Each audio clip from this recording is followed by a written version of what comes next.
a modern version of a Chevrolet performance legend making over 1,000 horsepower.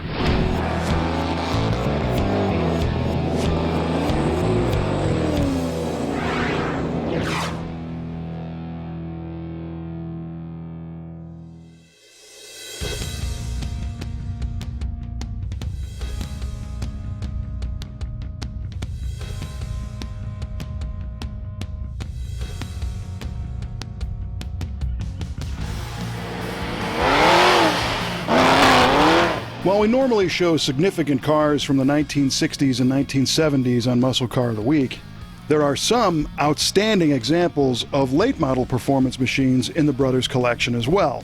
And some people call them modern muscle cars, but we're not trying to get caught up in the semantics.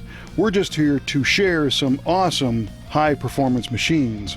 And this car bridges the gap between today's technology and one of the names that started it all, Nicky Chevrolet, and is an over-the-top example of what modern engineering can do.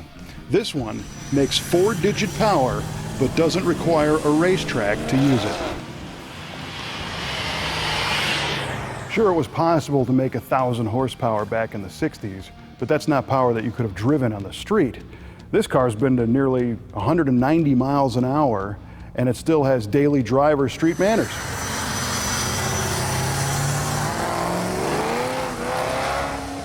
This car started life as a 2011 Chevrolet Camaro, and the team at Nicky Performance took over from there. Every system has been significantly modified for higher performance and power, and the result is number K037, a Nicky Performance Stage 3 S supercharged Camaro. Nicky Performance has always been a place to get speed parts for your Chevrolet, and that's certainly true today. This is a 441 cubic inch V8. It runs with an RHS aftermarket aluminum block, a set of RHS cylinder heads, and it's fed with a ProCharger F1 supercharger. It forces air into the fast LSXR big mouth intake manifold and then out a full custom exhaust system. This setup here made over 1,200 horsepower with C16 race fuel, and in this trim it still makes over 1,000 horsepower on 93 octane pump gas. Pretty wild.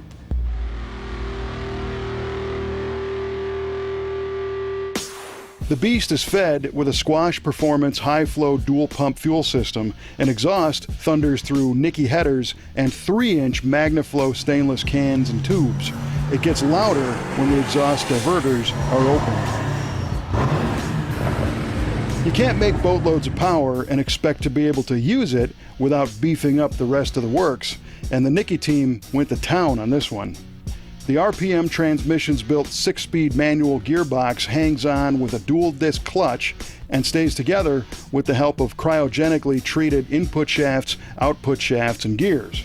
A custom independent 9-inch rear axle housing uses 31 spline axle shafts and a 391 gear and a custom drive shaft. The stock front suspension was ditched in favor of a custom lightweight chrome moly subframe.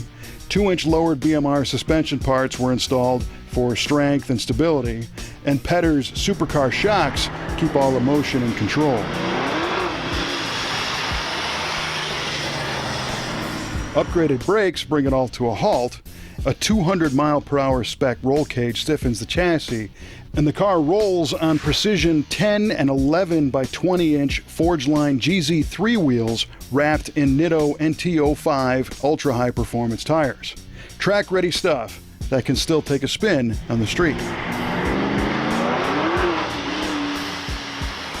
One look at the car and you can tell it's all business. The sinister look starts with an all-black color scheme, accented only by the bright wheel hoops and subtle Nicky and SS badges on the trunk lid. The custom vented cowl induction hood is functional and it lets heat escape, and the air charge cooler is visible through the custom lower valance. The car's aero package works to keep the shiny side up at high speeds, and that's a good thing too, because it's been to nearly 190 miles per hour on a closed airstrip in Arizona. The driver is held in place with Corbeau racing seats and harnesses, and the Nicky short throw shifter is close at hand, but the rest of the dash and gauges appear pretty much as Chevrolet intended.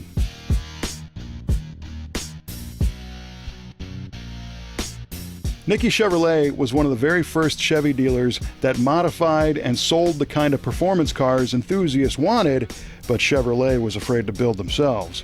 They've been in the performance parts business since the 1960s, and Nicky Performance still delivers the goods today.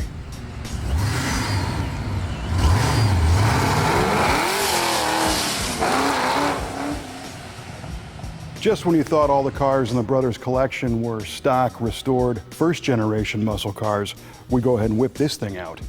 What do you think? Are you more of an old-school car person, or do you like the modern muscle? Share your thoughts on our YouTube channel or Facebook page, and while you're there, go ahead and subscribe, because we might have more tricks up our sleeve from the Brothers collection on Muscle Car of the Week.